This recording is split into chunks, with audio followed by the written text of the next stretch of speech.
you're trading this stuff or investing in this stuff, but you've never seen a chart before. I mean, a chart isn't everything.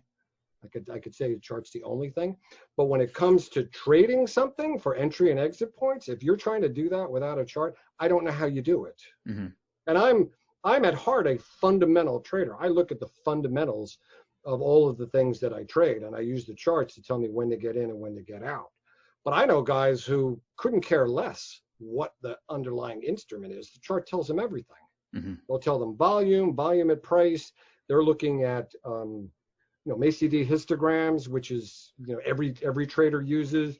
They're looking at other types of variables. Everybody has a different setup. Moving averages, whatever it might be. That's how you trade. Yeah. So how could you trade Bitcoin without really knowing these things, right? Right. To me, it was head scratching. It really was, because it's just another financial instrument, no different than coffee futures or the E-mini, mm-hmm. Gold, right? They all trade in patterns. They all do. They're all out. Even randomness is a pattern, as I like to say. It's all out there. Mm-hmm. If you learn how to use these things, are they inviolate? Or can they sometimes give you false signals? You bet. People say you can't time the market, Henry. It's like your only job is to time the market. Every time you go long on something, you're timing the market because you think it's going to go up. Yeah. Right? That's timing the market. Where you fall down is when it reverses and you don't know enough to get out and manage your risk. Say, oop, I was wrong. I'm going to eat this one. And then you double down on it until you're completely broke. Mm-hmm. Right? Or you don't know when the bloom is off the rose and it's like, okay, it's time to take some profits here. Right? I've been telling my flock for almost the last 2 months that sentiment's too high. Right? If you have profits to take, you should take them. Nobody ever went broke taking a profit. All those things, all those millions of idioms. Right. Right? Take profits when they present themselves. Well, Henry, when do they present themselves? That's up to you as the trader and the investor to figure out what speaks to you. Yeah. I can't tell you that. I can teach you what indicators to look for. You got to decide. Oh, mm-hmm. I'm going to miss the big up move. Did you make money? Yeah, well, stop complaining. Oh, wonderful. Do you cover, I guess, how to look at charts, analyze charts in your book? Yeah. I have a chapter on fundamental trading. I talk about all the basic stuff. What's a PE ratio, right? What are indexes about? I don't say nice things about indexes either. Again, like I told you, I'm a contrarian. Right. People say, just put money in an index fund. It's like, how do I say this nicely? That's just dumb, right? don't drink that Kool-Aid, mm-hmm. right? It's just read about it in my book, right? Okay. Do the work. It's not hard. You don't need more than 5th grade arithmetic, maybe mm-hmm. 4th grade to do. There's nothing really fancy math-wise about how to do things in the stock. But going back to chapter 1, psychology of money, I could teach you to be a really, really good stock trader. But if you're too scared to put on a position and you're too afraid of losing money, doesn't do you have no future as a stock trader. But you still have to know how the stock market works, because there are trillions and trillions of dollars there. Right. And whether you care to admit it or not, they affect you. Mm-hmm. So let's switch a little bit. Talk to me about your interest in writing screenplays and your screenplays. I did it as a right brain exercise back I was breaking up with my business partner, and I signed up for a screenwriting class from the Gotham Writers Workshop in Manhattan. Mm-hmm. I lived in Greenwich Village at the time, and they actually held the classes on Monday nights at my kids' school in the West Village, at Village Community School. And I loved it. I was with a group of 25 people. We would go out for beers afterwards. We're all just, trying to write stories. Mm-hmm. And I wrote a couple of screenplays then, and then I turned to marketing them, and I'm like, man, how am I going to do this? I'm 40 years old. I'm in New York City. I got 3 kids under the age of 10, and I'm paying for private school and this and that. And I need to start a new business because I'm fighting with my business partner. I just don't have the wherewithal to do it. And then I put it away. And around 2013, I had a dream, and I wrote the script kind of based. I had a dream of a 16-year-old boy riding a roller coaster. And I wrote my second complete screenplay, and I entered it into the contest called the Nickel, which is run by the Oscars.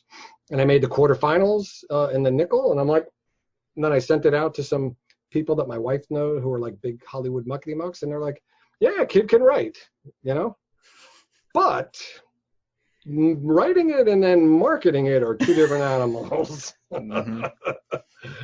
I had a few people who Nickel publishes all the screenplays, and I had a few people ask for it and read it, and it's like, yeah, nice, but not my thing. Yeah. So I love it because I use story in business all the time. People create pitch decks, right? You want to go out and raise money, right? I was working with somebody recently on that, and their pitch deck was awful. Yeah. I said, the pitch deck is a movie. Think about the fundamentals of a movie. I got to know the genre within 30 seconds of watching this movie. You cannot make the genre a mystery. Right. Is it a drama? Is it a horror? I got to know from the get-go. Doesn't mean you can't pivot if you're doing one of those kind of things, but got to know that. I got to grab them. I got to hook them with that at the get-go.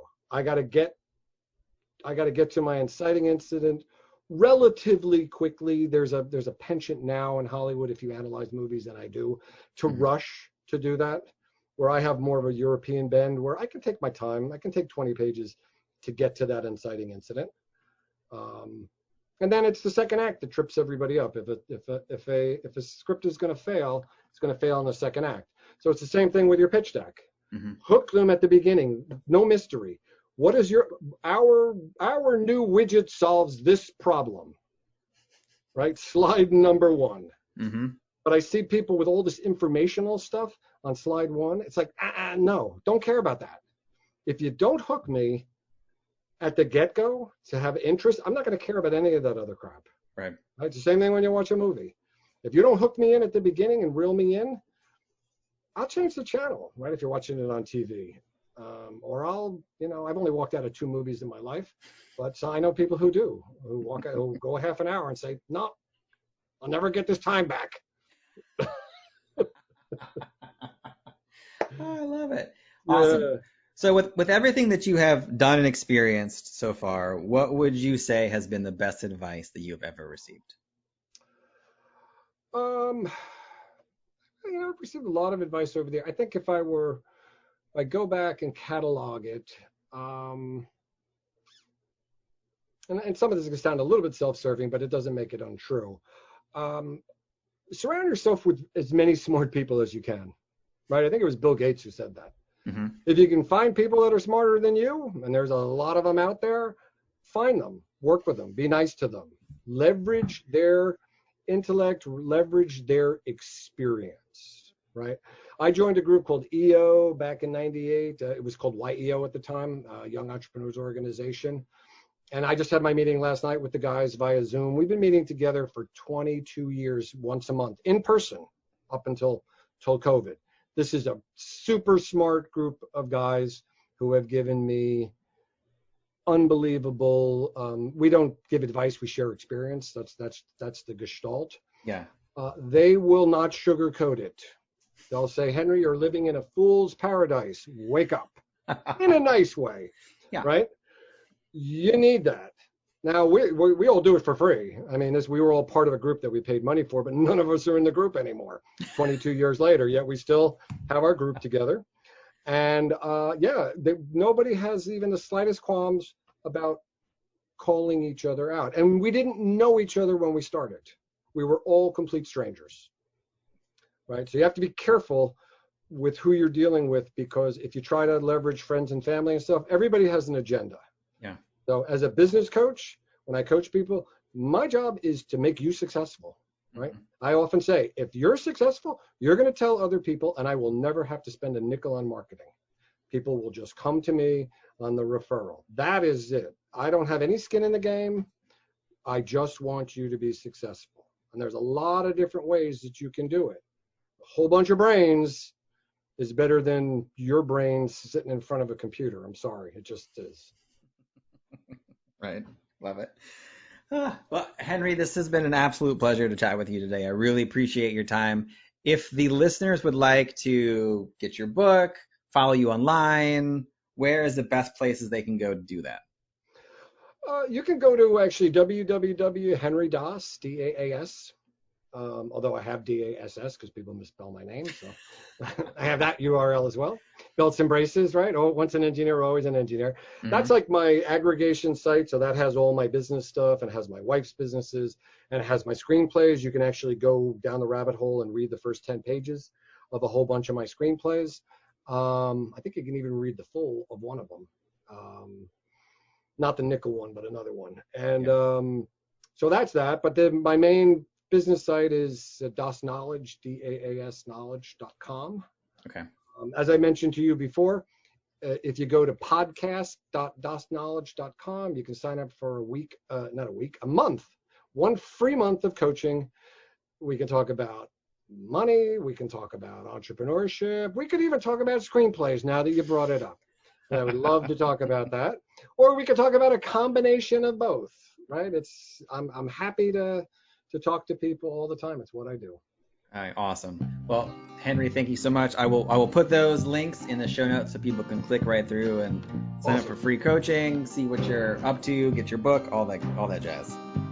Fantastic. Thank you. Excellent. Well, again, this has been a pleasure. Thank you so much. Have a good rest of your day. You too. Thank you for listening to another episode of the Advance Your Art podcast. If you like this episode, please go into iTunes and give us a 5-star rating. And while you're there, hit the subscribe button so that every single time I release a new episode, it will go directly to you without even thinking about it. If you're interested in hearing older episodes, please go to advanceyourart.com where you can find the catalog of everything I've done so far, as well as contact information and projects I'm working on. Thank you again, and have a great day.